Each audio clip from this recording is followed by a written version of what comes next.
How to delete photos on phone but keep on iCloud. Hey everyone, welcome back to the channel. In this video I will guide you on how you can delete photos on phone but then keep on iCloud, so make sure to watch the video till the end. Well, in order to delete the photos on your phone but then to keep on iCloud, first of all, if I open settings, I go to my Apple ID profile, I go to iCloud here. I have backed up my photos. Now even if I turn this on, it will only back up the photos to my iCloud, but it will not delete the one from my phone automatically to clear out the storage, unlike Google Photos. So I'll just leave this at off because I don't want to back up to iCloud from this way.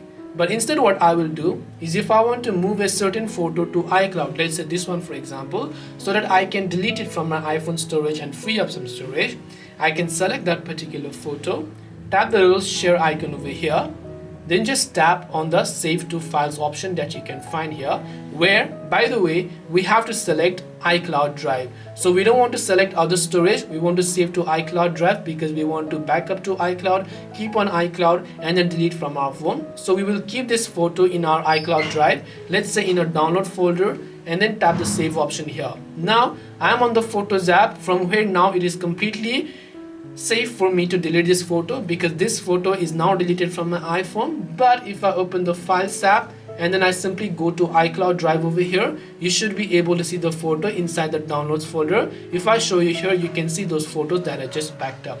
They are not in my iPhone storage, but they are in an iCloud drive storage. So this way I can actually delete photos on phone but keep on iCloud. Hope this video was helpful. If you have any questions, feel free to leave them down below. Thank you for watching till the end of this tutorial and see you soon in the next videos.